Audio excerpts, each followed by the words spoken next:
NFP, debido a los últimos incidentes de violencia registrados en varios estadios de fútbol chileno, anunció una serie de medidas, entre ellas la creación de una unidad descentralizada de seguridad, implementación de reconocimiento facial. Bueno, queremos analizar este escenario con Carlos Osorio. Él es sociólogo y académico de la Universidad Andrés Bello. Muchas gracias por acompañarnos. Buenos días. Gracias a ti, buenos días. A ver, cuando vemos este tipo de incidentes, muchos podrían pensar, bueno, está la situación de las masas y cómo éstas actúan de manera diferente cuando son movidas en grandes conjuntos de personas y lo que esto puede acarrear. Medidas como las que se están buscando implementar, este registro, el monitoreo de cada uno de los partidos, el registro facial, el impedir, por supuesto, que personas entren a los estadios que tengan antecedentes ya, lleva a tratar de frenar o no es suficiente cuando un colectivo común empieza con un comportamiento y termina en desmanes, como lo hemos visto. En el caso de las barras y del fútbol en general, o si pensamos en el origen en el surgimiento como de las barras de fútbol, quizás de los equipos que tienen alcance nacional en términos de afición, podemos ver que, digamos, tiene un origen, digamos, más bien popular, ¿cierto?, barrial, donde el sentido de pertenencia, de identidad y un componente alto de pasión también se encuentra presente, donde en el fondo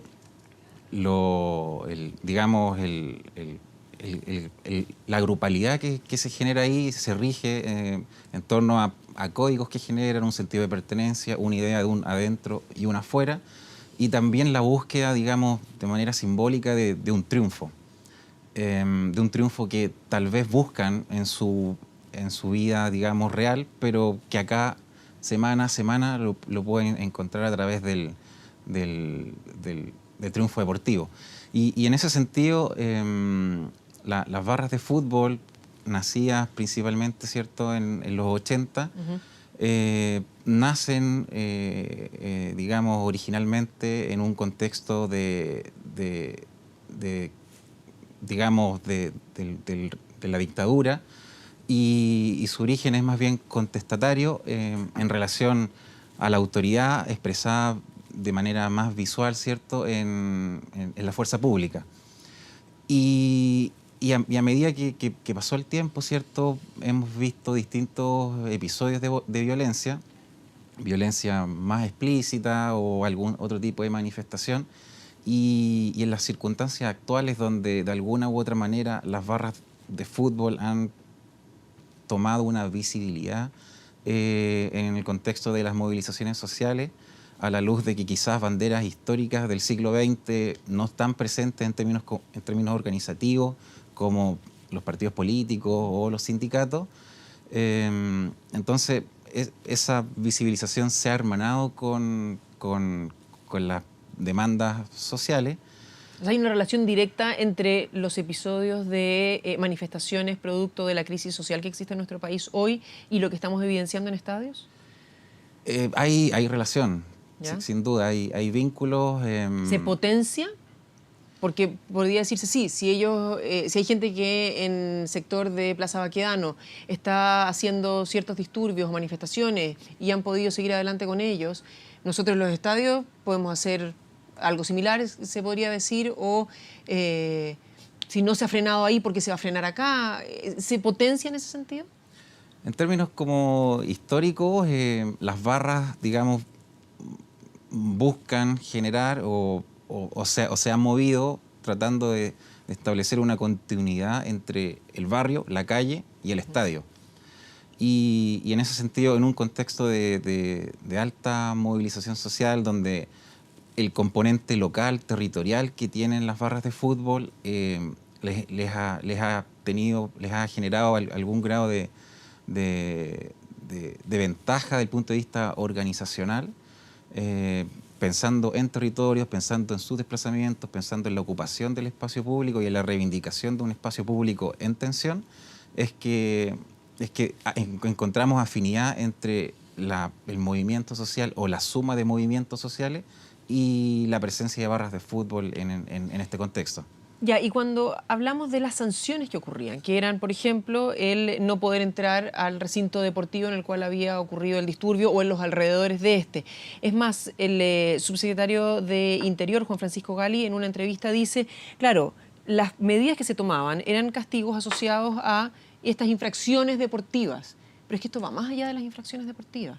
Por lo tanto, en una situación como esa, ¿se está dando curso con buenas sanciones o no es lo que va a llevar a frenar este movimiento en los estadios o estos disturbios en los estadios? En ese sentido, la sanción del punto de vista deportivo no necesariamente en el contexto actual va a garantizar una disminución de los comportamientos que se quieren desincentivar.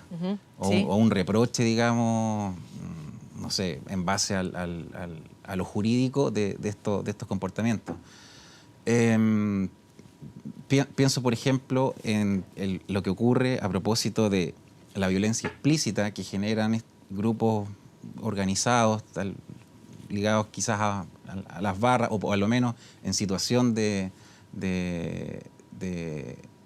contextos deportivos masivos, y en el contrapunto con la violencia institucional que de alguna manera también ha estado bajo la lupa.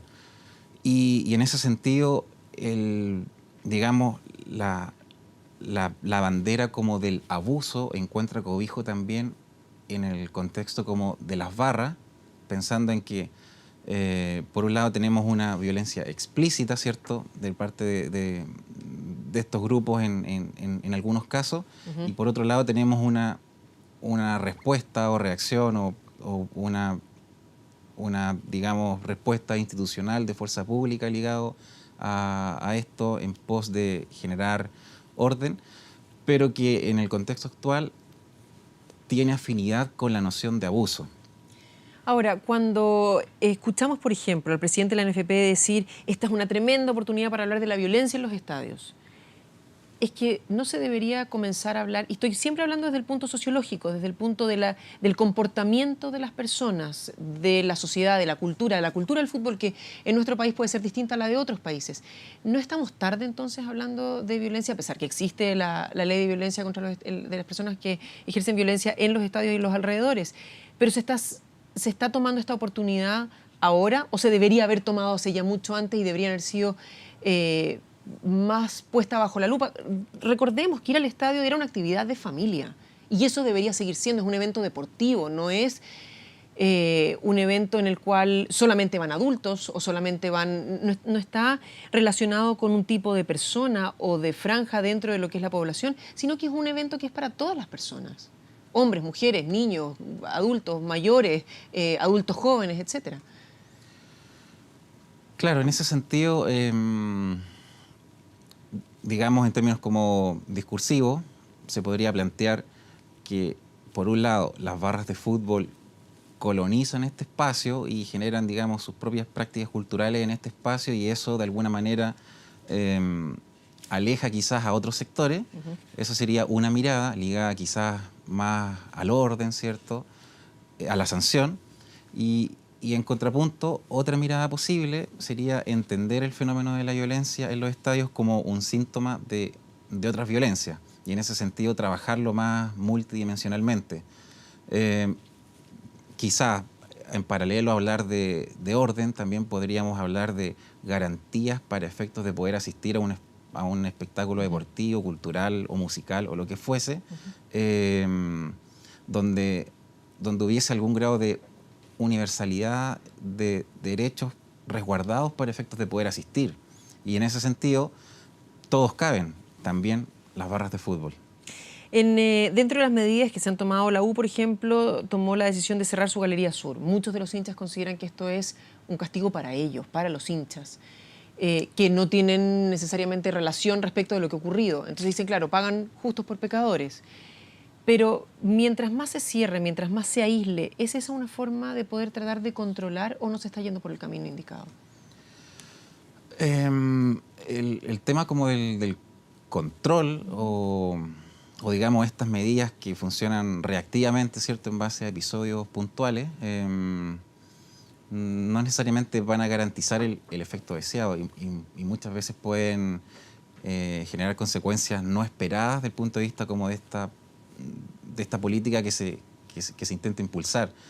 Y en ese sentido, el cerrar un espacio, ¿cierto?, que tiene un valor cultural, simbólico, de pertenencia, no necesariamente va a significar que esos hinchas, ¿cierto?, esa agrupación, ese colectivo que habita ahí semana tras semana, se aleje.